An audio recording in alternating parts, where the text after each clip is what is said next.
হ্যাঁ, এবার যদি পেছান তাহলে কিন্তু আমার কিন্তু কঠিন হবে। আচ্ছা, ফ্ল্যাশটা একটু ভালো করে ধরেন। হ্যাঁ রেডি। আচ্ছা ফ্ল্যাশ ধরেন ভাই, আপনারা সবাই যদি মোবাইল ধরেন। এই গ্রামের নাম কি ফরিদপুর না, ফরিদপুর সদরপুর ভাঙ্গা, ফরিদপুর ভাঙ্গা মাইজেল গ্রাম। হয়েছে কথা বলা বন্ধ করেন, কেউ কথা বলবেন না। আমরা আসছি হচ্ছে ফরিদপুর মাইজেল ভাঙ্গা, না ভাঙ্গা মাইজেল গ্রাম, কালিয়া ইউনিয়ন। আচ্ছা আচ্ছা আচ্ছা, এখন এখানে আমরা এসে পেয়েছি একজন ইমাম সাহেব হচ্ছে এখানে নামাজ পড়াইতেছে এবং একই সাথে তিনি একজন খ্রিস্টান এবং এই এলাকার ভিতরে খ্রিস্টানদের দাওয়াতি কাজ করে। তো এই শবে বরাতের দিনও উনি নামাজ পড়াইছে, মুনাজাত করছে এবং ইনার পিছনে যারা নামাজ পড়ছে এদের নামাজ, খ্রিস্টানের পিছনে তো নামাজ হয় না সাধারণত। আচ্ছা, এরপরে হচ্ছে আরেকজন হচ্ছে মোটামুটি জেলা দায়িত্বে আছেন, উনি হচ্ছে জেলা দায়িত্বে আছেন খ্রিস্টানদের এই ফরিদপুরের। আচ্ছা, এখন সর্বশেষ যে ইমাম সাহেবকে দাওয়াত দিছে ওই ইমাম সাহেবের মাধ্যমে আমরা জানতে পারছি যে তিনারা খ্রিস্টান। এখন যাকে দাওয়াত দিছে সরাসরি তার মুখ থেকে আপনারা একটু শুনেন যে তাকে কি বলে দাওয়াত দিয়েছিল এবং কেন আজকে তারা এসেছে, বলেন। আসসালামু আলাইকুম ওয়া রাহমাতুল্লাহ। আমি শফিকুল ইসলাম, আমি বাবুনগর মাদ্রাসায় পড়ালেখা করছি, সাথে হাটাজারি মাদ্রাসায় উলুমুল হাদিস পড়াশোনা করছি 2 বছর। আমি এই এলাকায় নতুন ইমাম নিয়োগ হয়েছি, সেই সুবাদে ওনাদের সাথে আর কি আমাদের একজন মুসল্লি বিভিন্ন জনের সাথে পরিচয় করা দিচ্ছিল। সেই বিভিন্ন জনের সাথে পরিচয়ের সুবাদে ওনার সাথে আমার পরিচয়, ওই মুসল্লি ওনার সাথে আমার সাথে পরিচয় করাই দিচ্ছে। তো পরিচয়ের পর্যায়ে উনি আমাকে বলতেছে যে ভাই আসেন, আমরা তো একই শ্রেণীর মানুষ, দুজনই আলেম, তাহলে আমাদের পরিচয়টা আর একটু গভীর হোক। আমি বললাম কিভাবে গভীর হবে? এরপরে বলতেছে যে আমরা একটা কোম্পানির কাজ করি, ওই কোম্পানিতে চাইলে আপনি আমাদের সাথে কাজ করতে পারেন। আল্লাহ রহমতে চাইলে এখানে টাকা পয়সার আপনার কোনো অভাব হবে না। আপনি আপনাদের সাথে থাইকা আমেরিকা, লন্ডন, বড় বড় রাষ্ট্র আপনি সফর করতে পারবেন, ভ্রমণ করতে পারবেন, টাকা পয়সা নিয়ে চলবেন। আর মসজিদে ইমামতি করে কয় টাকা দেয় আর আমাদের? আমি বললাম যে ঠিক আছে, এটা বলতেছে দিনের দাওয়াত, ওই দিনের দাওয়াত করে টাকা পাওয়া যায়, এটা এমন কি দিনের দাওয়াত? বলেন আমাকে বিস্তারিত খুলে। উনি বলতেছে কয় সব নবীর কথাই তো কোরআন শরীফে আছে, আমরা শুধু ঈসা নবীর দাওয়াতটা আমরা বেশি দিই, অন্য কোনো নবীর আমরা দাওয়াত দিই না, আর আমরা তাকেই মানি। আমি বুঝতে পারলাম যে এখানে আসলে উনি খ্রিস্টান মিশনারিদের একটা কাজ চক্রান্ত, যার কারণে আমি ওনাকে আস্তে আস্তে আস্তে আস্তে আমার লাইনে আনার পর্যায়ে এক পর্যায়ে গত পরশুদিন ফোনে আমার সাথে বলতেছিল যে কোরআনের মধ্যে মুহাম্মাদের নাম আর কয় জায়গায় আছে, তার থেকে আমাদের ঈসা আলাইহিস সালামের নাম, মাসিহা ঈসার নাম আরো বেশি জায়গায় আছে, এরকম বলতেছে। পরে আমি গতকালকে সর্বশেষ জিজ্ঞাসা করি যে ভাই আমার তাহলে, উনি আমাকে অনেকদিন ধরে পারাপারি করতেছিল যে আমাকে কি দিবে, ওই তরিকা দিবে, কিছু কিতাবাদি আমাকে দেওয়ার কথা ছিল, কিন্তু তরিকা না দেওয়ার কারণে কিতাবাদি উনি আমাকে দিচ্ছে না। বলতেছিল তরিকা যদি আপনি নেন তাহলে আপনি কিতাবগুলি আমাদের থেকে নিতে পারবেন, এছাড়া তরিকা না নিলে আপনি আমাদের কোনো কিতাব পাবেন না। বললাম যে তাহলে কি করতে পারবো? আপনাকে আগে তরিকা নিতে হবে। তরিকা কিভাবে নিব? এই তরিকা নেওয়ার জন্যই আজকে আমার এখানে আসা। যাওয়ার কথা ছিল প্রথমে ফরিদপুর, কিন্তু আমি ফরিদপুর যখন যাচ্ছিলাম না তখন এখানে আসলাম। এখানে এসে আজকে আমাদের কার্যক্রম যেটা ছিল সেটা হচ্ছিল গিয়ে যে উনি আর আমি দুজন মিলে নদীতে নামবো। আজকের প্রোগ্রাম যেটা ছিল সেটা হচ্ছিল কি আমরা দুইজন একসাথে নদীতে নামবো। উনি আমার মাথার উপরে এভাবে হাত দিবে, হাত দিয়ে বলবে যে আপনি কি মাসিহা ঈসাকে একমাত্র মুক্তিদাতা হিসেবে মেনে নিলেন এবং এই ধর্মের উপর কি আপনি থাকার জন্য প্রস্তুত? আমি তখন বলবো যে হ্যাঁ। বলার পরে আমার মাথা ধরে চাপ দিবে, আমি পানিতে ডুব দিব, এরকম নাকি 3 বার করা হবে।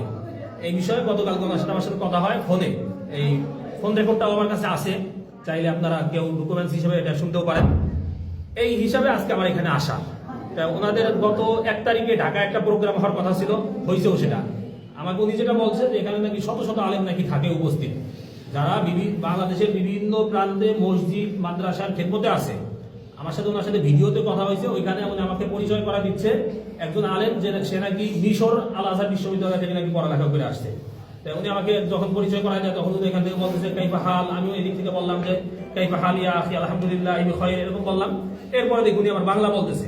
তাই বুঝলাম যে উনি মিশর থেকে পড়ালেখা করে যদিও আসে নাকি সত্য না মিথ্যা আল্লাহ জানে, তবে উনি আর কি আরবি কিছু পারে। এইভাবে করে আর কি কথা বিষয়গুলো আগাচ্ছিল। পরে আমি আমাদের ভাইদের সাথে, আমাদের মোনাওয়ার ভাই, তারপর ওই পাশে যে একটা মোনাওয়ার মাদ্রাসা আছে, মাদ্রাসা শিক্ষক উস্তাদ সবার সাথে আমি পরামর্শ করি বিষয়টা নিয়ে যে ভাই কিভাবে কি করা যায়, কোনটা আমাকে বাকি দিক নির্দেশনা দেয় যে আপনি এইভাবে করে আগান, তাহলে আশা করা যায় আমরা আমাদের বড় একটা গ্রুপকে ইমানের হেফাজত করতে পারবো। এই হচ্ছে আমাদের আজকের বিষয় নিয়ে। তো বাদ বাকি কথা নাই, আশা করি স্বীকার করতে হবে এই জন্যই কারণ সকল প্রকারের ডকুমেন্টস আমাদের কাছে অলরেডি আছে। আমার কাছে আছে। এই যে কিতাবগুলি দেখতেছেন, এই কিতাবগুলো উনি আমাকে আগে অনেকবার বলছে যে কিতাবগুলো আমার কাছে আছে, কিন্তু দিবে না কেন? তরিকা না দিলে নাকি কিতাব দিতে পারবে না। এই জন্য গতকাল আমি আসছিলাম ওনার মসজিদে, আইসা আমি মসজিদ থেকে ওনার কিতাবগুলো উনি আমাকে দেখায় নাই, কিন্তু আমি সিস্টেম করে আমি দেখছি কিতাবগুলো, আমি দেখে গেছি। এই কিতাব আর তরিকা এই দুটো নেওয়ার জন্য আজকে মূলত এখানে আসা। তো আমি আপনাদের কাছে আবেদন করবো যে ও টাকা, হ্যাঁ কিছু টাকাও দেওয়ার কথা ছিল। আমার সাথে ওনাদের একজন আছে, আলেম আছে, যে কুমিল্লা আছে, মুফতি আকিদুল ইসলাম, কুমিল্লা দাউদকান্দিতে আছে, একটা মসজিদের ইমামতি করে, সাথে একটা দাখিল মাদ্রাসায় উনি শিক্ষকতা করে। তো ওনার সাথেও আমার সাথে গতকালকে কথা হয়েছে প্রায় 20 মিনিট এই হোয়াটসঅ্যাপে। এটাও আমার কাছে কল রেকর্ড আছে। ওই আমাকে আগে বলছিল গোপালগঞ্জ, কিন্তু উনি তো মাত্র স্বীকার করলো যে আকিদুলের বাড়ি নাকি বাগেরহাট, এরকম বলছে। আমাকে বলছিল গোপালগঞ্জ, কিন্তু মাইক দেওয়ার ভয়ে হয়তো উনি ই করছে, এখন হয়তো সত্যটা বলতেছে, তাহলে আগে সত্যটা বলছে, এটা বলুক আর কি বলছে।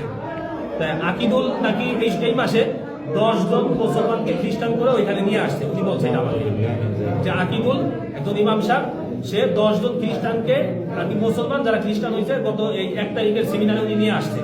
সেমিনারে আমার যাওয়ার কথা ছিল, কিভাবে যাইতে হবে, কিভাবে সবাই থেকে ইমাম, হ্যাঁ সেও একজন দাউদকান্দি একজন ইমাম, তারা তো ইমাম, তারা ইমাম কিনা এই ব্যাপারে আমি এটা জিজ্ঞাসা করিনি। এটা কি বলে, তারা কি বলে, বাকি সবাই ইমাম। আচ্ছা আচ্ছা। এখন হলো এই ভদ্রলোক হলো খ্রিস্টান হয়েছে, এবং ইনি শুধু খ্রিস্টান না, ইনার তো আসলে এক পা অলরেডি কবরে চলেই গেছে। তো ইনি এখন এই গ্রামে দাওয়াতি কাজ করে, এই মসজিদের ইমাম সাহেব, এবং এই অঞ্চলে উনি খ্রিস্টানদের দাওয়াতি কাজ করেন। এখন আপনার নাম হলো, আপনার নামটা বলেন। হাবিবুল্লাহ বাহারি। একটু জোরে বললেন। আচ্ছা, প্রথমে পরিচয় দিয়েছিলেন কি? মাওলানা মুফতি হাবিবুল্লাহ বাহারি। পরিচয় উনি প্রথমে দিছে, ওনার নাম হচ্ছে মাওলানা মুফতি হাবিবুল্লাহ বাহারি। এরপরে বলছে উনি ফাজিল শেষ করছে কনিয়ালিয়া থেকে দিগনগর থেকে ফাজিল শেষ করছে, আবার মাওলানা মুফতি শেষ করছে। পরবর্তীতে কিছু সময় পরে আবার স্বীকার করছে না মাওলানা মুফতি হয় নাই। তারপরে এই মাওলানা মুফতির টাইটেল পরিচয় ব্যবহার করে সাধারণ মুসলমানদেরকে ধোঁকা দিচ্ছে যে আমি একজন মাওলানা মুফতি সব যদি খ্রিস্টান হই, তোমাদের খ্রিস্টান হতে সমস্যা কি, বা ইসাই তরিকা গ্রহণ করতে সমস্যা কি? আচ্ছা, তো এখন আপনার গ্রামের বাড়ি হলো কোথায়? মানিহার গ্রাম, থানা জেলা গোপালগঞ্জ, থানা গোপালগঞ্জ, মানিহার গ্রাম। আচ্ছা, আপনার ছেলে সন্তান কয়জন? আচ্ছা, আপনি এ পর্যন্ত দাওয়াত দিয়ে আকিদুল খ্রিস্টান বানাইছেন? আচ্ছা, শুধু আকিদুল রে, আর তারপর আর কাউকে দাওয়াত দিয়েছেন? আর এনাকে দাওয়াত দিয়েছেন? কিন্তু আপনি আমাকে বলছেন যে আপনার এই অধীনে অলরেডি 5 জন খ্রিস্টান আছে। ওনার অধীনে আরো 5 জন খ্রিস্টান আছে, উনি বলছে, এই রেকর্ড আছে আমাদের কাছে। কিন্তু উনি মিথ্যা কথা বলছে, স্বীকার করছে। উনি বলছেন মিথ্যা কথা। তো ওনার এই কথাগুলো আমাদের বের করতে অনেক কষ্ট হয়েছে, জানি না আরো কি পরিমাণ মিথ্যা কথা বা কি পরিমাণ রহস্য ওনার ভিতরে রয়ে গিয়েছে। এরপরে ইনি হচ্ছে ইনার গুরু, এবং ইনি হচ্ছে ফরিদপুর জেলার দায়িত্বশীল হচ্ছে এই ভদ্রলোক। এখন এই উপর দিক, ক্যামেরার দিকে তাকান। এদিকে। আচ্ছা, এদিকে আপনার নাম হচ্ছে কি? মাওলানা মুফতি সরোয়ার। জোরে বলেন। জোরে বলেন, মাওলানা মুফতি সরোয়ার। আচ্ছা, মাওলানা মুফতি সরোয়ার, আপনার গ্রাম? আমার গ্রাম বাঁশবাড়িয়া চন্দনিয়া টুঙ্গিপাড়া থানা। দুইজনই গোপালগঞ্জের মানুষ। আচ্ছা আচ্ছা, এখন আপনারা দুইজনেই হচ্ছে এখন রাইট নাও খ্রিস্টান, তাই তো? আচ্ছা, আপনি হচ্ছেন একজন বক্তা একই সাথে, তাই না? আপনি বলছিলেন উনি মোটামুটি অত্র অঞ্চলের মোটামুটি একজন জনপ্রিয় বক্তা, এবং একই সাথে খ্রিস্টান ধর্ম প্রচারক। এবং ওনার কাছ থেকে কতজন এবং তো জিনিসটা কি বলছিল আপনাকে? এই ব্যাপারে আচ্ছা, উনি দাওয়াত দিয়েছিলেন। আচ্ছা, আমি জিজ্ঞাসা করছি যে আপনি কতদিন ধরে এখানে আসছেন, এই ধর্মে দীক্ষিত হয়েছেন? উনি বলছেন যে 1 বছর। 1 বছর। তা আমি জিজ্ঞাসা করছি আপনি কার থেকে হয়েছেন? বলছেন আমি হচ্ছি সরোয়ার থেকে। আমি বলছি 1 বছর আসছি এখানে। আচ্ছা, আপনি হয়েছেন সরোয়ার থেকে। আপনি এই ধর্মে দীক্ষিত হয়েছেন এরকম বলছেন, আর আপনি সরোয়ার থেকে। এক মিনিট, ওদিকে করুন। আপনি রাইট, 5 মাস হতে চলাইছেন। হ্যাঁ, চাকরি করে বলে এদিকে তাকান। আপনাকে খ্রিস্টান বানাইছে কে? এক কথায় উত্তর দিবেন। আকিদুল বানাইছে। আর আপনি তো আকিদুলকে খ্রিস্টান বানাইছেন, আপনি স্বীকার করেছেন তো? তাহলে আপনি যে এক কথায় 4 রকমের কথা বলতেছেন। আপনারা সরাসরি খ্রিস্টান কে বানাইছে আপনি বলছেন প্রথম ইনার কথা, ইনি হচ্ছেন এদিকের প্রধান। আমি সত্যি কথা বলি। আপনি না আপনাকে খ্রিস্টানের দাওয়াত দিছে উনি, স্টেট ফরওয়ার্ড কথা বলবেন। উনি দেশে চুপ, আর কোনো কথা হবে না, উনি আপনাকে দিছে। তাহলে আপনি বলছেন যে এই পর্যন্ত আপনি কাউকে দাওয়াত দেন না। এক, তারপরে হলো যে আপনি হচ্ছে নিজে খ্রিস্টান হয়েছেন, এরপরে আপনি বলছেন, আপনারা ভয়েসে বলছেন যে উনি মানে মানে অনেক টাকা পায়, হ্যাঁ, যার কারণে ওই টাকা নিয়ে উনি ফ্ল্যাট নিয়ে ঢাকায় থাকে। একজন ইমাম সাহেবের পক্ষে তো ঢাকায় ফ্ল্যাট নিয়ে 2-3টা ফ্ল্যাট নিয়ে থাকা কি সম্ভব? বলেন। তার মানে উনার মাধ্যমে হাজার হাজার মানুষ খ্রিস্টান হওয়া সম্ভব, কারণ উনি একটা কমিউনিটির লিডার, এই যে ইনি, এবং উনার টাইটেল হলো উনি মাওলানা মুফতি। এগুলো হলো প্রতারণা।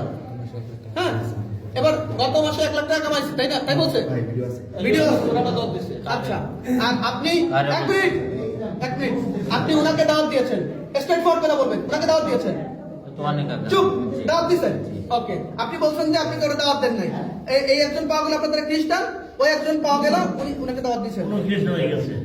আচ্ছা আচ্ছা, এই হলো আচ্ছা এই হলো আমাদের অবস্থা।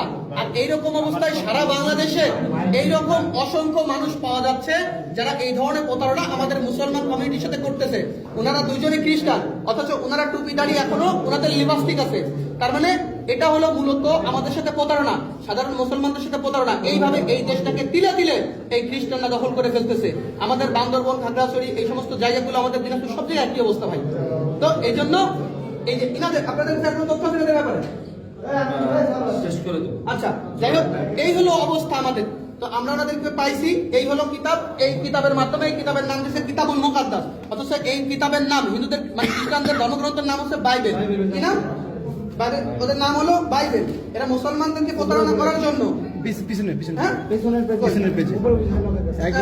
এই যে হচ্ছে ওনাদের মূল ইশার নাম হচ্ছে a translation of the holy Bible, অর্থাৎ এটা ট্রান্সলেশন অনুবাদ করা হয়েছে হোলি বাইবেল থেকে, অর্থাৎ পবিত্র বাইবেল থেকে।